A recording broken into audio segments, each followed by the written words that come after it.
I want to speak for a little bit. I'm going to speak about an experience that I had um, shortly after the hurricane here in Jamaica. I was staying with a friend that was by herself, so I went there to stay with her. And I like to work out. So in the morning, I would go walking and like find a spot. I think the first morning I went walking until I found a spot on the beach, and I was there working out. And then another morning I went walking, and well, the first morning that I went walking, there's this lighthouse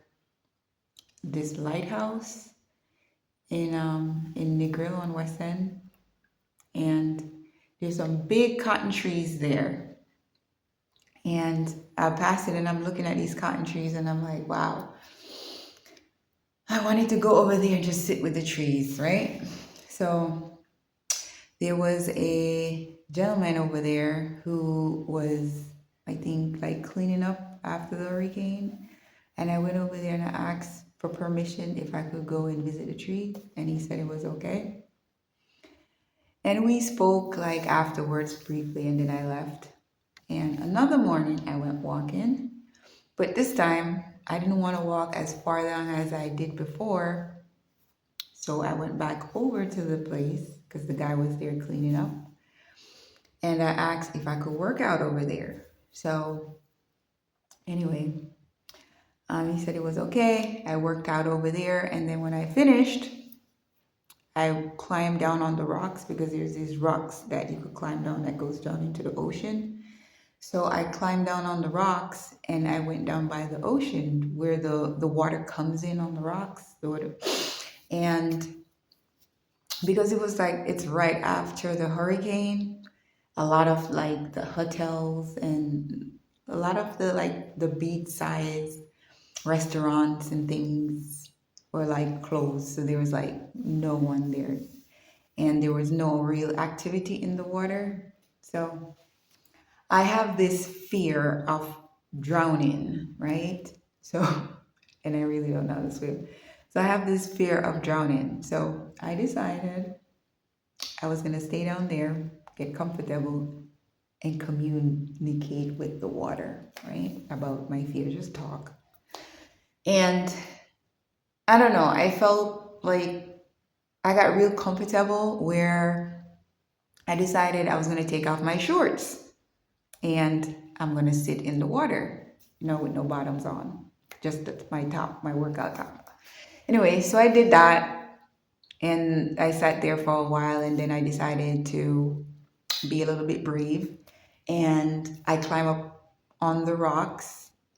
So I put my shorts on, climb back up high up on the rocks and find a little spot and I took back my shorts off and to sit there and sun dry. Anyway, so I did that. And then when I'm finished sun drying, I put my shorts on and I was leaving. But before I left, I stopped to speak to the guy, the caretaker of the property. And I was just telling him about my workout. I work out, then I climb down on the rocks and I walk around on the property a little bit. And he began to tell me, and I spoke to him about how I got in the water and I took my bottom off or how good it felt. And he was like, why didn't you invite me? And I was like, well, men don't know how to behave around women, especially if a woman half naked. They don't know how to be a civilized human, if you want to call it that, or a civilized being. They tend to be a very animalistic. So anyway, so he mentioned to me, oh, and I mentioned to him that I actually have fear of being physically or sexually violated by men because it happened in my past as a child, as a teenager, and childhood. I've been sexually violated by men. So I told him that. So it was like my fear of that. And I said, I also have a fear of drowning. That's why I was down there by the water, right? So anyway, he told me that there's actually a cave down there. And when I told him about my fear of drowning, he said he was telling me like how he taught himself how to swim. And he could teach me how to float in the water. So he told me that there's a cave down there where he taught himself how to swim and he could take me down there. So I said to him, will I be safe with you? You know, because I told him about my fear of being violated by men. He was like, yeah, of course, nothing to worry about. So anyway, so we decided to climb down to the cave. So we climbed down the cave. Okay, sorry about that. I got interrupted by a phone call. But anyway, I think I was at, all right, so we went down to the cave. So he kind of showed me like getting me to be comfortable with water. So I don't know, honestly, I don't know what got into me, why I decided to do that. It's like I was feeling like super brave that day. I don't know. So I went down into the cave and he was telling me that on the opposite side of where we were in the cave, we could stand in the water. The water would like up to like my mid waist, above my waist, and you could stand in it. So, but he told me that you could swim underneath this partition. There was this rock, and you could swim underneath and go to the other side. So he went over there, swimming over there. I was like, see, come, you could do it. So I decided, okay, I'm going to swim underneath this rock and go to the other side. But before I did, I asked him, is there like, are you able to stand somewhere on the other side? He said, yes. So I decided to swim underneath and go to the other side. It was already ahead of me over there. So when I got over there, it's like the waves were coming in and you really can't stand over there. There's nothing to stand in. So he had to pull me up when I got over there to the other side and like drag me to hold on to like the cave and to stand on this little bitty rock. Right? I was towing holding on. So we was over there for a little bit talking and until the wave was coming in strong. I said, I think it's time for me to go back over because I don't know how long I could be able to hold without being pushed off the rock by the wave. So he decided to let me go first and then he would come behind me. So, but when I dive under to go back to the other side, it was a little bit more difficult than when I was going over there. So I couldn't go deep enough to go underneath the rock. So I had to like put my feet against the rock to kick, to go down under. And then I wasn't sure if I got under to come back up yet. So I opened my eyes to look, but I wasn't sure. So I didn't go up until I felt him like I took in like a gulp of water and he came and pulled me up out of the water, pulled me up. And he like direct me to where I could stand. He was like, you could stand here, stand. We're back on the other side. We could stand. So that happened, and then he decided to teach me how to float.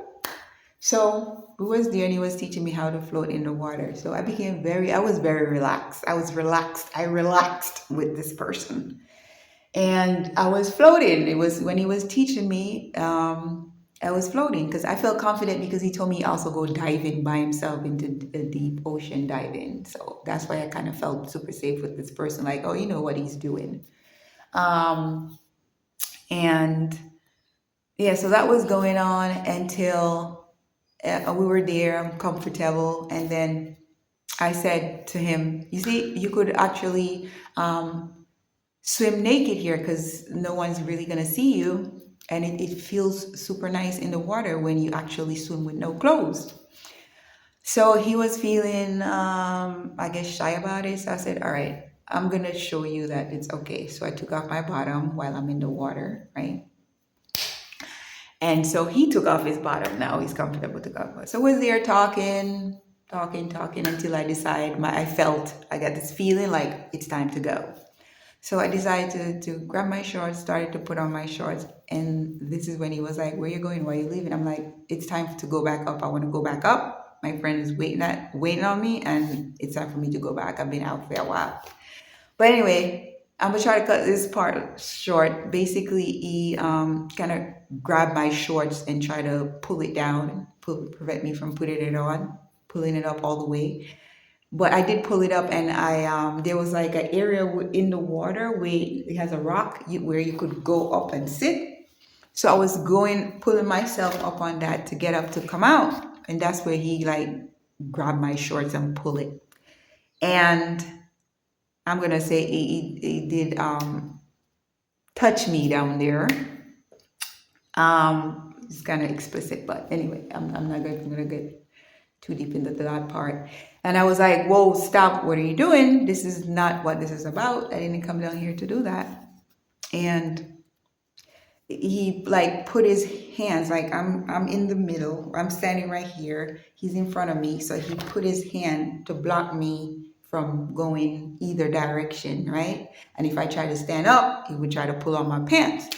So that was happening until I realized in my mind, like, this could get really, really terrible. So I decided to look him straight in the eyes, and I told him, like, "What are you doing? You're about to do something that you're gonna regret." And this man began to plead with me how long he hasn't been with a woman, and was begging to be with me, right? And I was like, "No, this can't happen." So I had to like literally grab this person by his head, look him in the eyes, and like take a deep breath.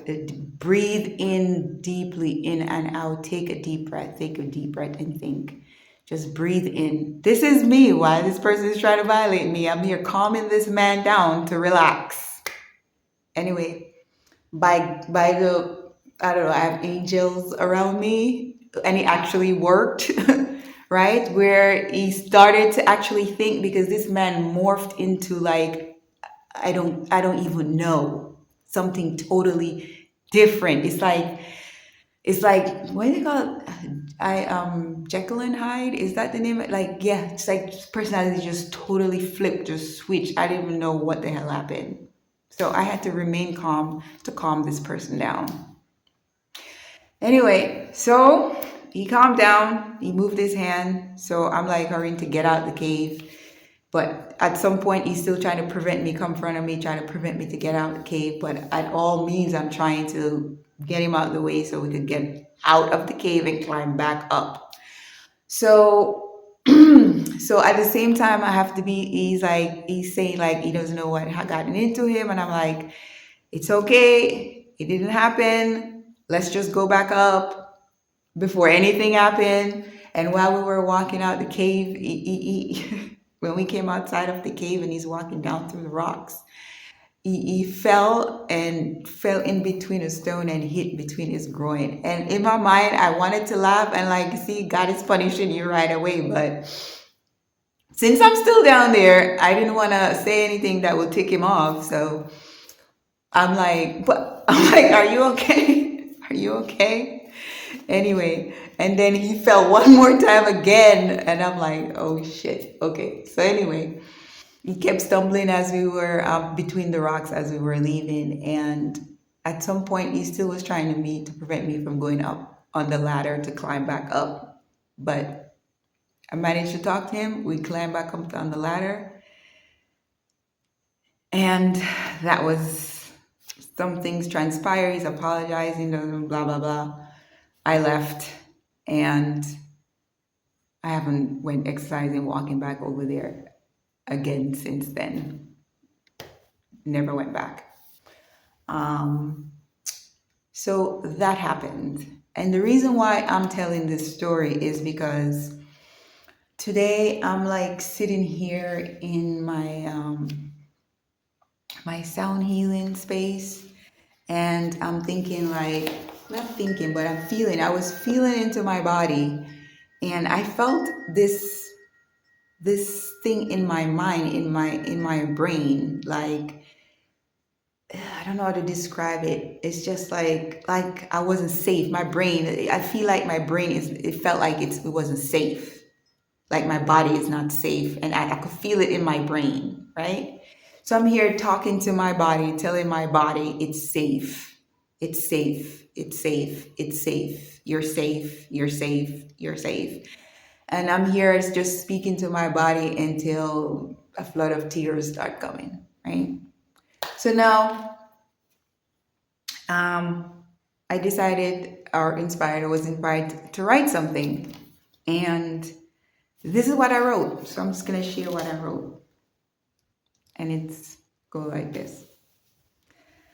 It is safe to breathe.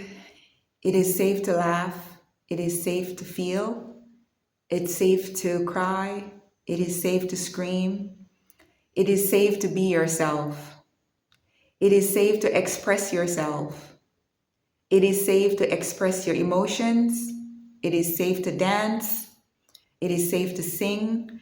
It is safe to take deep breaths. It is safe to grieve. It is safe to love each other. It is safe to love yourself. It is safe to love your children. It is safe to gather together. It is safe to open your heart. It is safe to let go. It is safe to hold each other. It is safe to show compassion. It is safe to show kindness. It is safe to forgive. It is safe to trust yourself. It is safe to let love in. It is safe to breathe. Now, as I read this, now my consciousness took me, I was thinking about the state of brown and dark skin or melanated people on this planet. Sorry, I had to pause and get some light because there's still no electricity where I am, and it's getting kind of dark. So, where was I? Yeah, so I began to think about even like why my body didn't feel safe, why my brain didn't feel safe.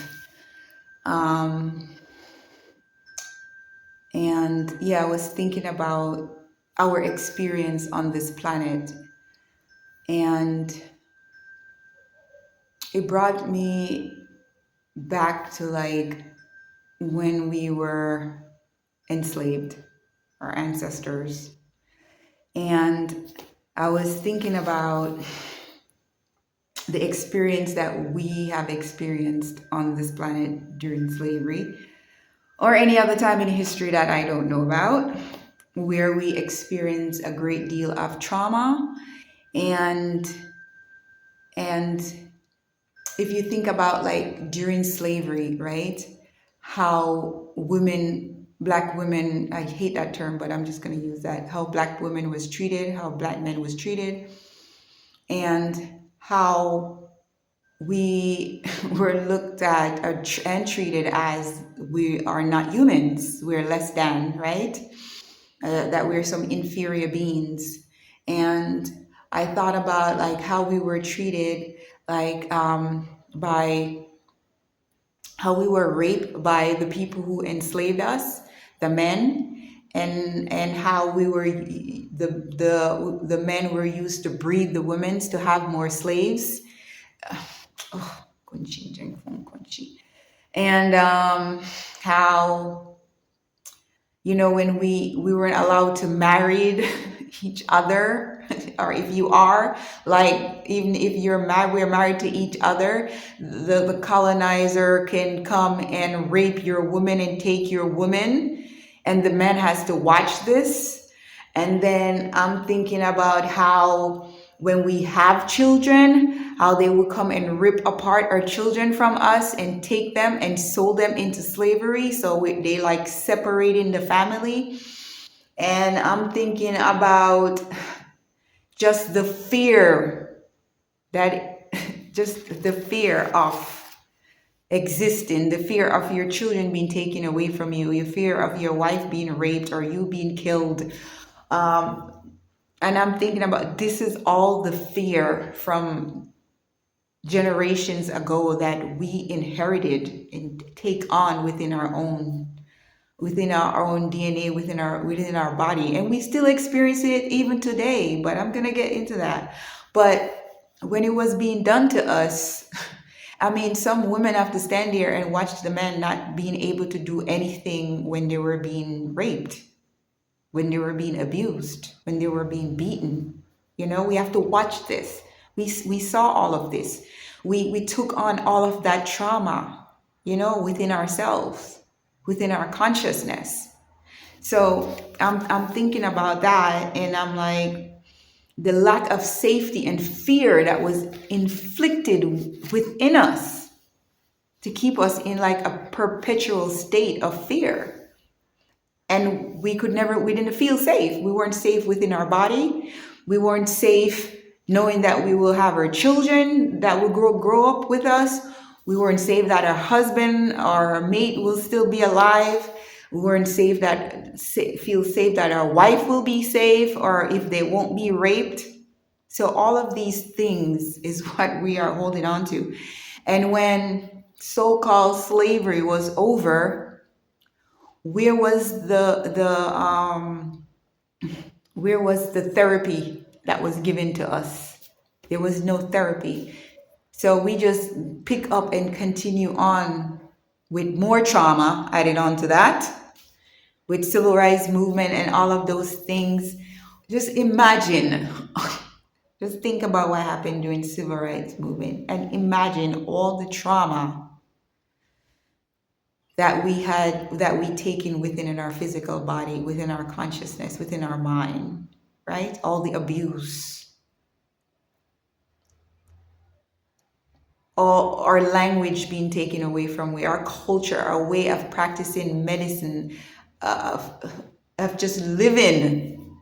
I I can't even like thinking about it now. It's like it's crazy. And we didn't receive any therapy afterwards, right? So all of these is still affecting us today. So now when you look in society and you ask yourself, why is the state of Black people all over the world is the way it is? It's a direct effect from slavery and during civil rights movement, all the things that we experience, all the killing, all the lynching, all the hangings, all of that, all of that trauma, all of that pain, all of that hurt, we still carrying that. All of that fear, all the shame, all the guilt, all the self-worth issues that we have now, the lack of worthiness, lack of self-love for each other and ourselves. You still see that up to today. Look at the state of our family structure. Look at how so I'm not say all Black men do this, but just look overall at the state of our people and how Black men treat Black women. Why are there so many single mothers? Listen to the way that we talk to our children. We scream and curse at them. A lack of love that we show each other. We feel uncomfortable to even hug each other. There's within our own culture, let's me use Jamaican culture. It's like the uncomfortable hug. When I try to hug my mother, she get uncomfortable like she don't want to hug. My sister is the same thing. They don't express themselves. We don't express our emotion. We don't talk about our feelings. We hide our problems. All the things that's going on in our community, we hide that shit. Because when I was growing up, Like I was being sexually abused by my stepfather. And when me talk about it now to one of my uncle, he say he never know. I don't know if I lie or what. But none family member didn't come and help my mother when she was going through her physical abuse and our stepfather was sexually abusing. Let me just use myself. I'm not going to talk about my other siblings. Okay? And I felt like she had to experience most of that by herself with lack of family support. And people don't talk about it. It's like hush, hush, they keep it a secret. Like they don't have rapists in their own family. Father rape. When I was little, man, there was this little girl that we were going to school with. And I'm saying young. I'm talking about when I'm like 6, 7, 8, 5, 10, 11. This little girl, she got pregnant by her own father. This is the stuff that's going on in Jamaica, and I keep them a secret. Family members are raping, molesting family member, and other families are keeping a secret. They're hiding it and not talking about it. This shit have to stop. And the way that these men are treating women is disgusting. The disrespect is just out of fucking control. They treat us like we're nothing. This is black people that do this to black people. White people don't have to do it no more. Now you have black people that do it to each other. So this is what came up for me today. Do my little sound healing meditation. So yeah, there's a lot of shame. The man them out here all a lot of shame, a lot of guilt. I feel it. I experience it when I'm even on psychedelic. But medicine tell me they holding on to a lot of shame. Nobody wanna be authentic. They're just lying and cheating and all kind of just things that just totally turn me off. They're just so animalistic. And the woman them out here is accepting that shit and make them man and the husband a sleep around and a cheat on them. What? Why are we accepting this abuse? Why are we abusing ourselves like this and allowing these men to treat us like this? This have to stop. This is ridiculous. And when we come here, you know much I don't talk about, you know, I'm no picking. You know, make me breed you like I'm a fucking animal. Motherfucker. The fuck? What do I look like? A fucking factory? Where you just pump out babies? Yo, me gonna be straight up. These Jamaican man, you know what disgust me. Me just want to spit on you out.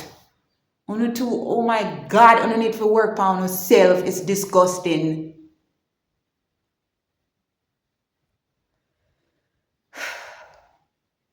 Stop on lying. Be authentic. Stop hiding all on nastiness and your secret them.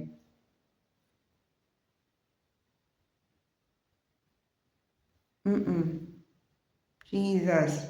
May I tell you, I don't know what happened to us as a people, but we need to do something about it. We need to start speaking up about it. The woman here in Jamaica need to start ask, you can do better.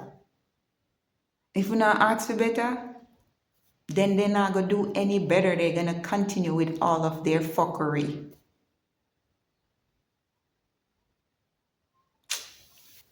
I'm going to end it here before me continue with any more foul language because, yo, they just be getting me cross. Thank you for listening.